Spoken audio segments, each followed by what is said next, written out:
I'm 84 years old. I woke up this morning and realized it's been almost 8 years since I last heard my daughter's voice, and I'm not sure when that became normal. I don't say that to make anyone feel sorry for me. I'm saying it because when you reach this age, the silence starts to feel heavier than pain ever did. I live alone now. Same house I bought in the late 70s. The carpet's thinner, the walls are quieter, and the clock in the kitchen sounds louder than it used to. I notice things like that now. I don't know how much time I have left.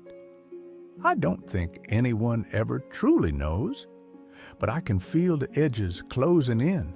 My body reminds me in small, unkind ways. My hands shake when I button my shirt. My knees argue with me every morning. I'm telling this story because it's too late to fix it, and because maybe someone else still has time. Not to do better, just to do differently. I wasn't always like this. I wasn't always alone. When I was younger, I was busy. Busy felt like a good thing back then. Busy meant important. Busy meant useful. I worked hard, long hours, sometimes 2 jobs. Not because I loved work, but because it felt responsible. That's what I told myself. I was providing. I was building something solid. My wife used to say I was always tired. She wasn't angry about it at first, just observant. She'd say it while folding laundry or standing at the stove like she was pointing out the weather.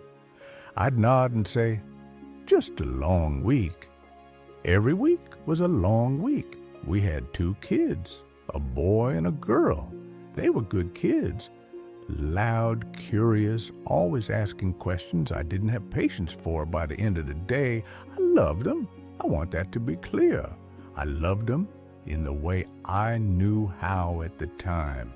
But love, I've learned too late, isn't always felt the way it's intended. I thought being there meant paying the bills, keeping the lights on, making sure the fridge was full. I didn't miss birthdays. I didn't forget holidays. I was present in the obvious ways. What I missed were the small things, the things you don't put on a calendar. I missed the sound of my son explaining his day because I was reading the paper. I missed my daughter waiting in the doorway, hoping I'd ask how school was. I told myself there would be time later. Later was a word I trusted too much. In my 30s, I felt young, invincible, in a quiet, practical way. I assumed life moved slowly because it always had. If my wife was frustrated, I thought it would pass. If the kids seemed distant, I blamed age, phases, nothing permanent. I didn't see the way distance grows. It doesn't rush, it settles. There were nights my wife went to bed without saying much, I noticed, but I didn't ask.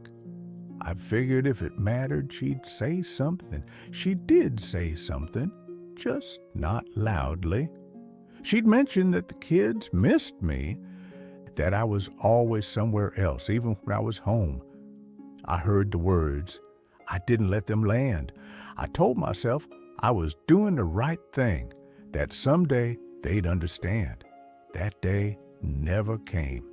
When the kids were teenagers, the house felt different, quieter, but not peaceful, just closed off. They spent more time in their rooms. I told myself that was normal. My daughter stopped telling me things. I didn't notice right away. It happened slowly. She'd answer questions politely, briefly. How was school? Fine. I accepted that answer every time. My son grew tall, then distant. He stopped asking me for advice. I didn't ask why. I thought being respected meant being needed less. I was wrong. My wife and I argued more in those years. Not shouting matches, just tired disagreements. She'd say I wasn't really there. I'd say I was doing my best. Both of us believed what we were saying. Then she got sick, not suddenly, not dramatically. Just a diagnosis that arrived quietly and refused to leave. I went to the appointments. I sat in the chairs. I nodded when the doctor spoke. But even then, I stayed practical, focused on logistics, medication, schedules, insurance. She needed more than that. I didn't know how to give it. One night, she asked me if I was scared of losing her. I told her I didn't want to think about it. That was the wrong answer. I see that now. She passed away when I was 62, too young, too soon. At the funeral, people told me how strong I was. I accepted that like it was a compliment. After she was gone, the house became unbearably quiet. The kids came around at first. They checked on me. I appreciated it, but I didn't change. I didn't open up. I didn't ask them how they were holding up. I stayed the same man, just older, just alone. They had their own lives, jobs, relationships, children of their own. I waited for them to call. They waited for me to reach out. Neither of us said that part out loud.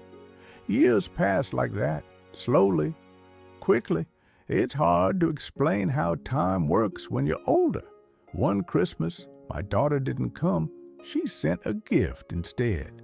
I thanked her and didn't ask why. Another year, my son called a few days late. I told him it was fine. I meant it, I think. Then the calls got shorter, then less frequent. I told myself they were busy. I told myself I had been busy too once.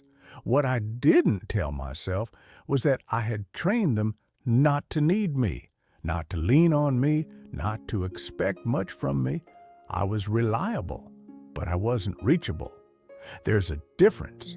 The moment that finally broke through came on an ordinary afternoon. No drama, no big reveal. I fell in the kitchen. Nothing serious, but it scared me. I sat on the floor for a long time before I could get up. I remember thinking, if something happens, who would know? I looked at my phone. I didn't know who to call. That thought stayed with me. A few months later, I tried to reach out. I left a message for my daughter. Casual, light. She didn't call back. I tried again weeks later, same result.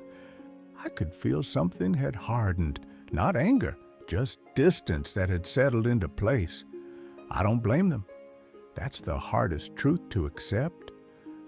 I wasn't cruel. I wasn't abusive. I just wasn't present in the way that lasts. I thought love was proven through sacrifice, through work, through endurance. I didn't realize love also needs attention, needs listening, needs to be chosen over and over. Now, I sit in this house and replay moments I didn't think mattered. Times I could have stayed in the room instead of leaving. Times I could have asked one more question. I remember my daughter once telling me she liked to draw. I don't remember ever asking to see her drawings. I remember my son wanting to show me something he built. I remember telling him, later. Later never came. People assume old age comes with wisdom. What it really comes with is clarity you can't use. I see everything now. I just can't reach back. My children aren't cruel for not calling. They're protecting the lives they built without me.